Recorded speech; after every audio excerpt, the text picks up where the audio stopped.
Bonjour à toutes et bonjour à tous. Je suis ravie de vous présenter, je suis ravie de vous retrouver pour vous présenter le Darkwood Tarot de Sacha Graham, illustré par Abigail Larson. Donc, il a été édité aux éditions Vega en français, puisqu'il était sorti bien sûr au départ en anglais. Voilà, voilà, donc c'est un super coffret.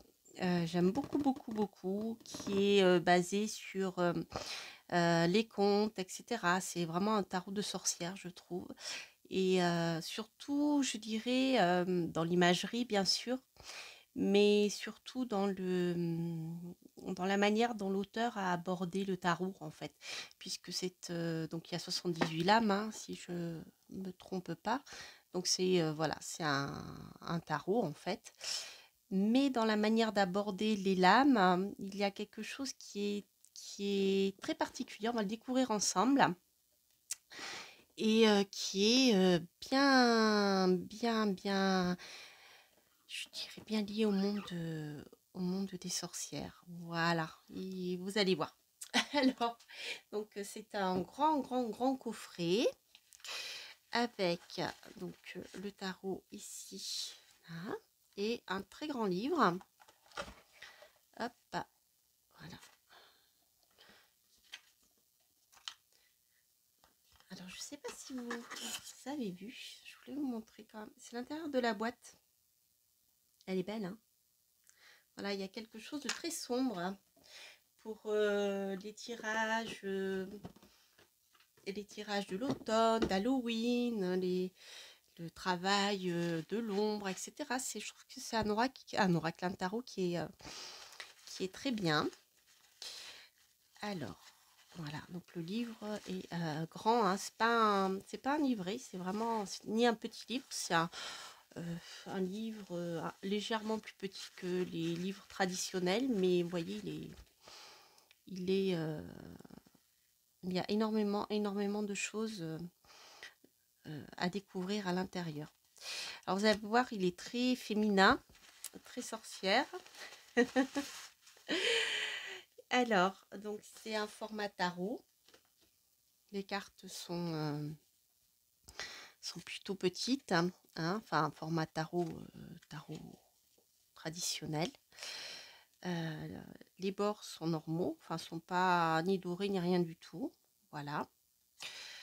Donc ce sont des lames, hein, j'en ai pas sous la main, je les ai pas montées, mais voilà, c'est un format tarot, comme je vous dis, tout simple, normal, habituel. Voilà, donc je vais vous montrer quelques cartes et je vous présenterai le livre. Non, je vais vous présenter le livre d'abord parce que vous allez voir, il est très particulier au niveau de la signification. Alors déjà, pour commencer, tous les personnages sont féminins. Donc là,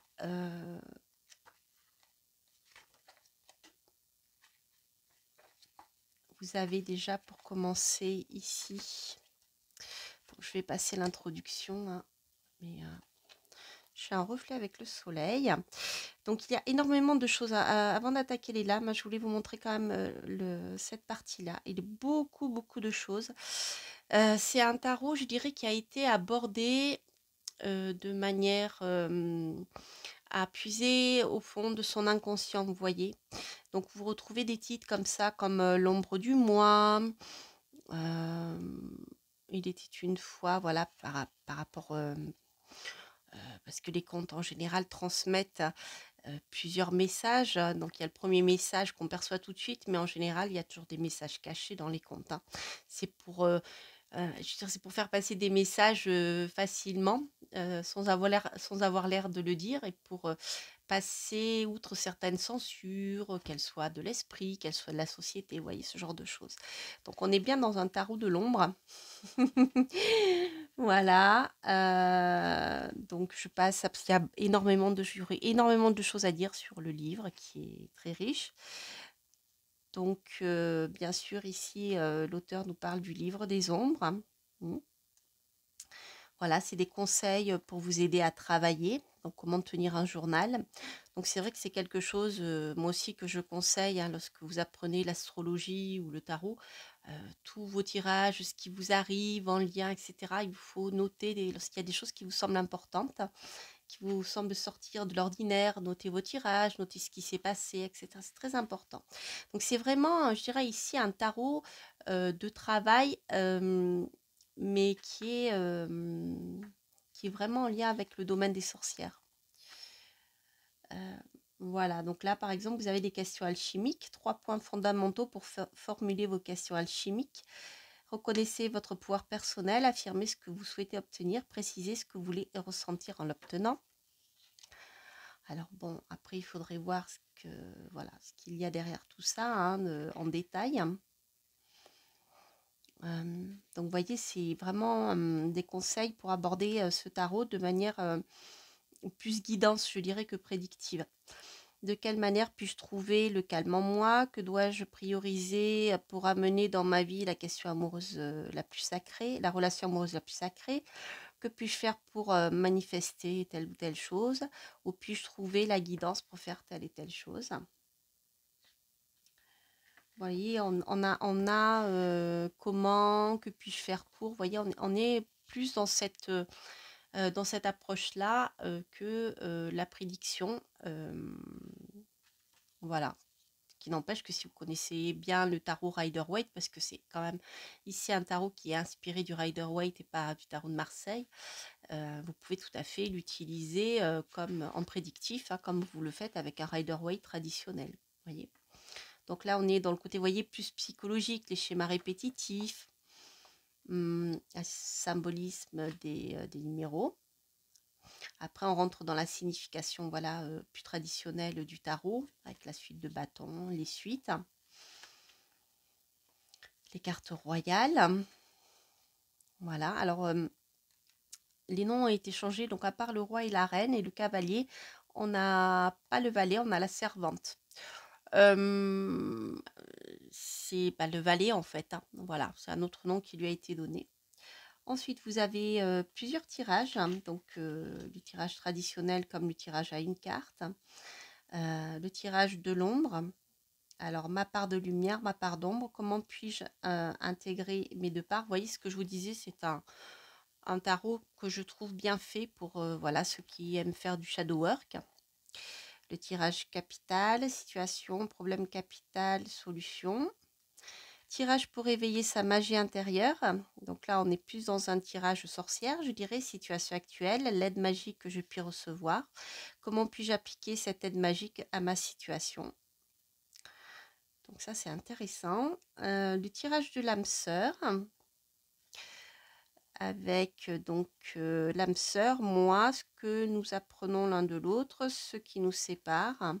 Quelle action dois-je entreprendre? Tirage des chakras.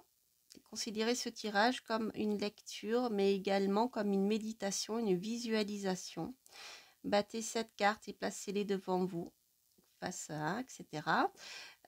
Donc de haut en bas dans l'ordre des chakras. Je résume, procédez à l'interprétation de chaque carte.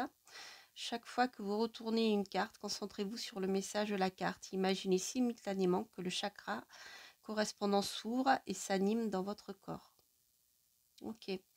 Donc là, c'est plutôt un tirage qui a un lien avec eh bien, le travail énergétique. Alors justement, c'est rigolo que ce tarot arrive à point nommé, puisque je vous ai fait une présentation d'un oracle.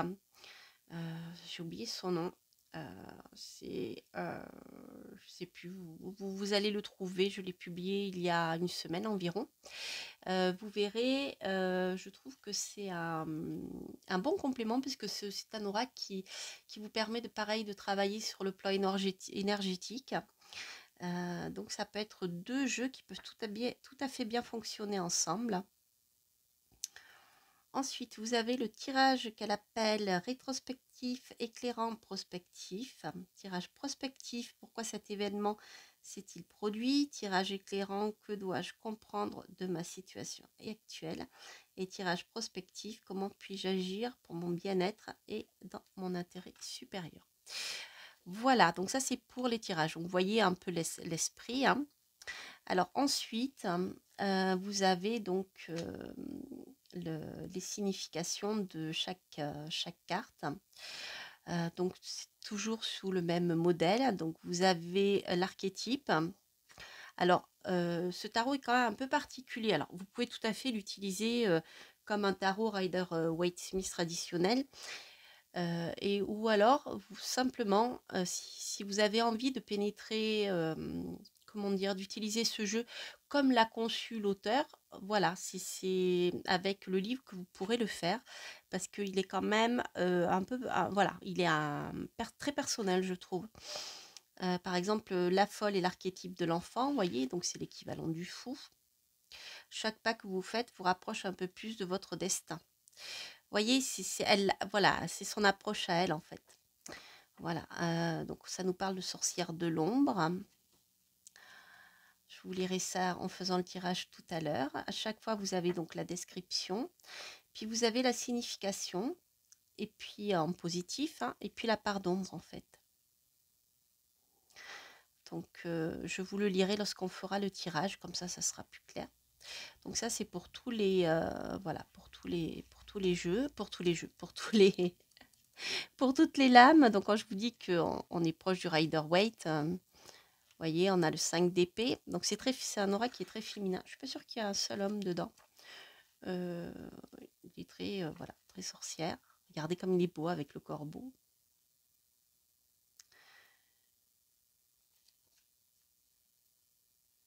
Voilà. Alors, qu'est-ce que je voulais vous dire d'autre? Je pense qu'à la fin, on a la présentation, voilà, de l'auteur, qui est ici, Sacha Graham. Voilà, auteur de Tarot Diva aussi.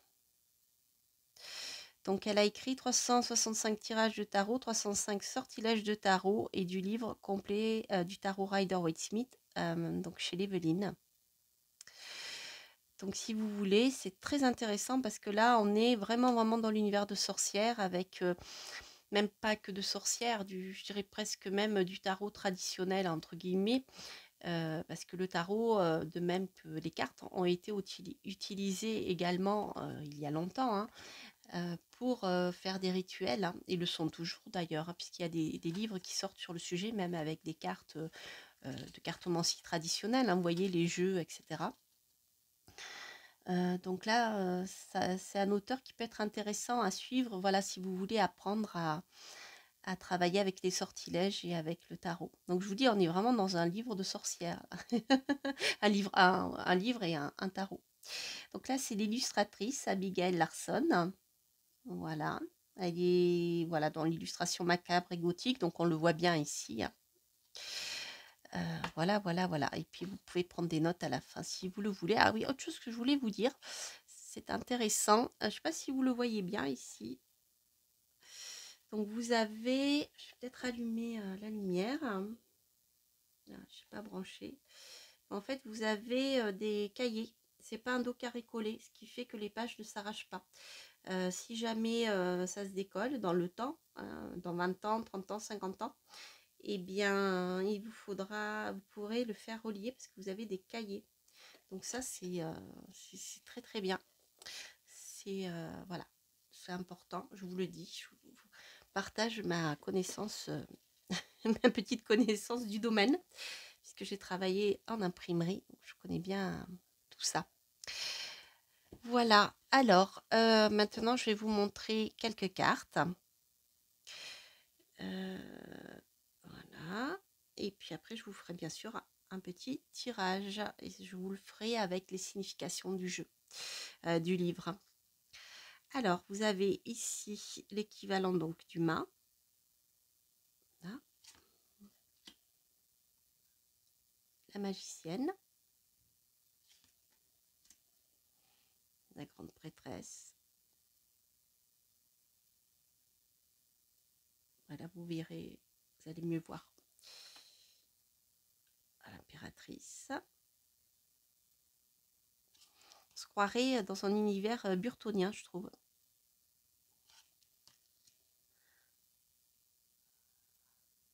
Hiérophante. les amoureux, chariot,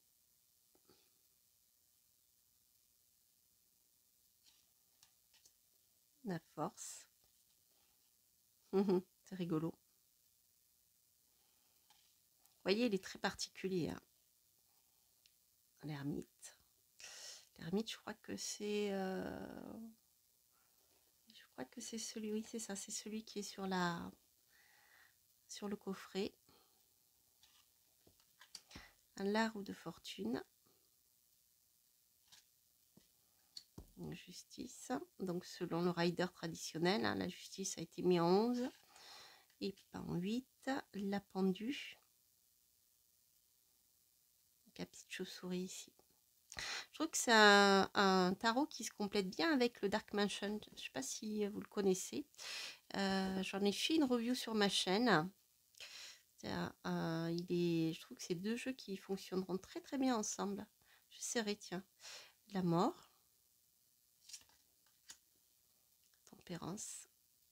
Le diable. La tour. L'étoile. Il y a quelque chose de très BD, oui, BD gothique. La lune. Les chauves-souris. Le soleil.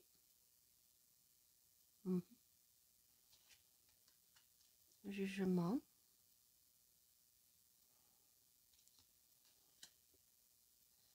Le monde.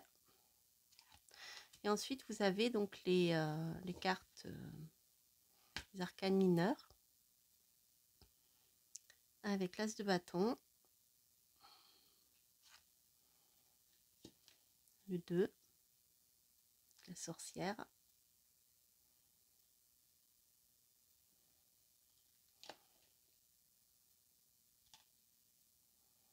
Le 3. Le 4.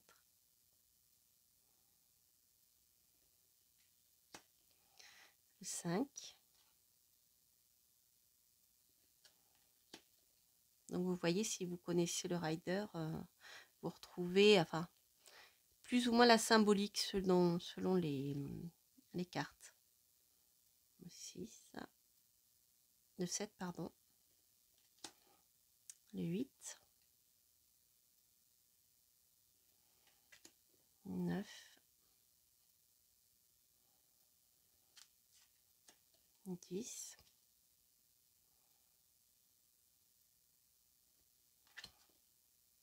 Alors, la servante, l'équivalent du cavalier. Le cavalier. La reine. Le roi.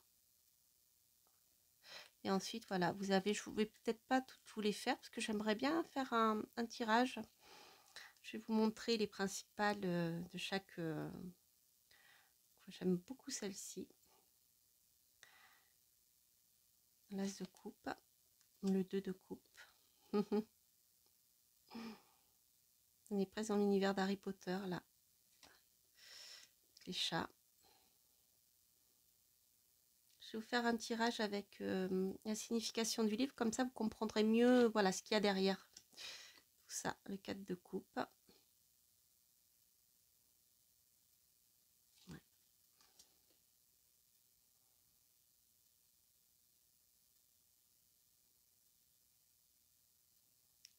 5. Après, hop, je vais juste accélérer. Glace d'épée. Le 2. Le 3 que vous connaissez. Je vais vous montrer le 10. Hop, voilà. Servante d'épée. Cavalier.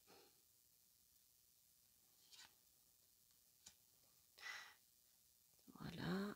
La reine.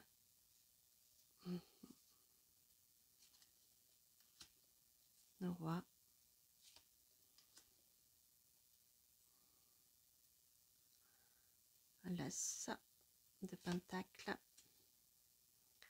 2, 3, 4. Voilà. Alors, ce que je vais faire, hop, 7.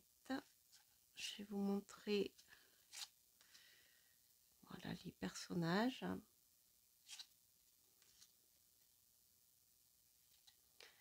Voilà, la reine de pentacle et le roi de pentacle. Alors, ce que je vais faire, on va faire un tirage juste avec les arcanes majeures. Et puis, je vais donc voir la signification, vous lire la signification qu'il y a dans le livre. Comme ça, vous verrez mieux comment, voilà, comment vous pouvez travailler avec, parce qu'il est vraiment, voilà, il est très singulier. Alors, je vais vous proposer donc un tirage avec le trèfle à 4 feuilles de Yolanda. Et hop, je pousse ma table et je vais vous présenter, voilà, la rune que voici.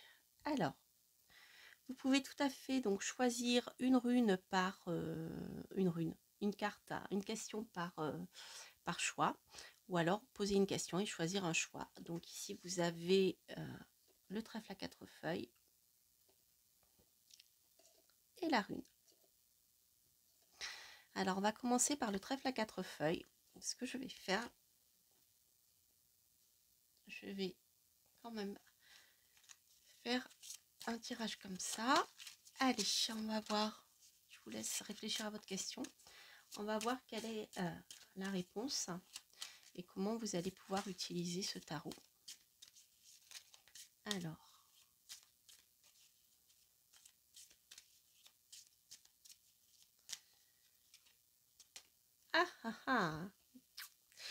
intéressant.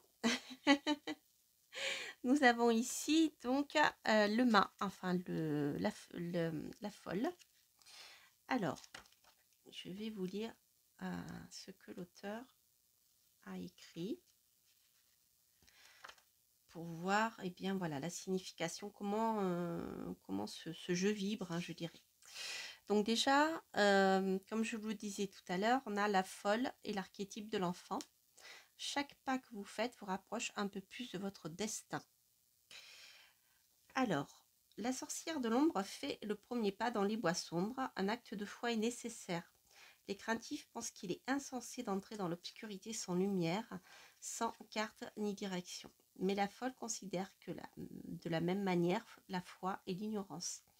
Elle laisse tous les a priori de côté. La folle agit pour son bien supérieur. La folle est entièrement dévouée au service d'elle-même. Elle agit en dehors des normes sociales. Donc là, on retrouve la signification de base du tarot. Elle n'est nullement affectée par les opinions, les jugements, les conseils des autres. Par bonheur, elle n'a pas conscience des regards inutilement inquisiteurs et des rumeurs. Son intégrité est magnifique. À chacun de ses pas, sa perfection se révèle un peu plus. La folle entreprend son voyage. La fin et le début et la fin. La tête se tourne vers le ciel, traduisant la joie et la plénitude du moment présent. Ses vêtements en haillons reflètent quelqu'un qui vit en dehors des règles de la société policée. Elle voyage libre des conventions et des obligations. C'est parfait pour une sorcière, n'est-ce pas? Son baluchon contient ses vies antérieures, son karma et ses expériences. Vous voyez, c'est intéressant, la symbolique aussi du baluchon, la manière dont il est abordé ici. La rose blanche dans sa main représente la pureté de l'amour. Le chat noir illustre la magie féline, le renard l'ingéniosité, l'araignée est le maître conteur et le lézard furtif la passion et le feu. Je ne sais pas si vous voyez bien ici, voilà, on a toute cette symbolique.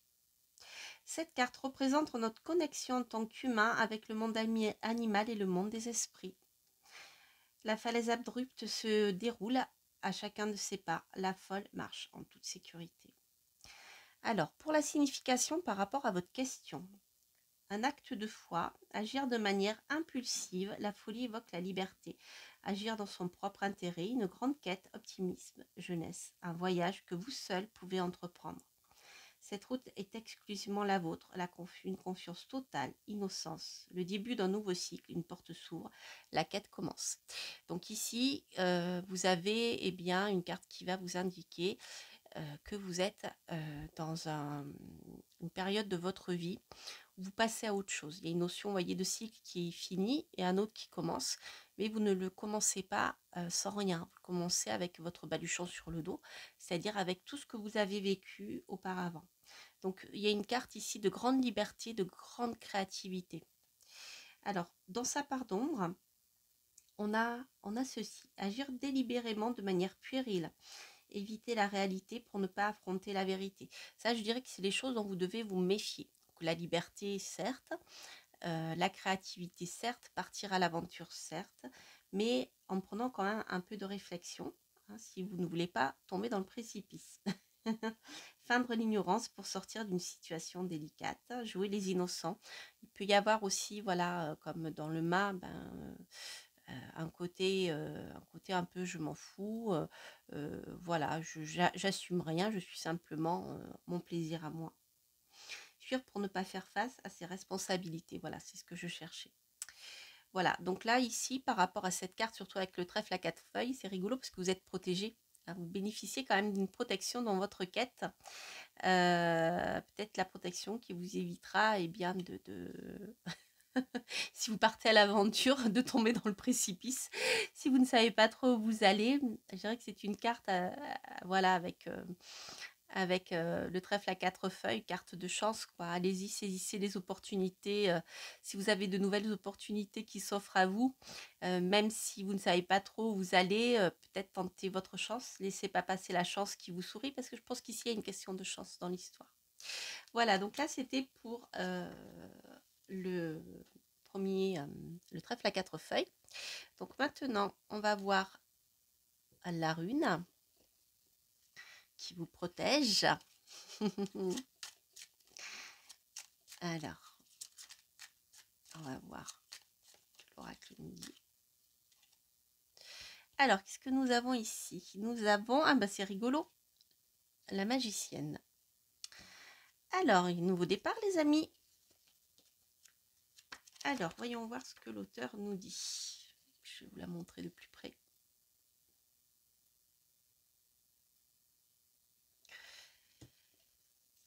Alors, la magicienne. La magicienne est l'archétype de la magie, de la sorcellerie. Donc, vous voyez, ici, ce jeu a été vraiment conçu pour ce genre de, voilà, d'approche. Toute la magie du monde est en vous.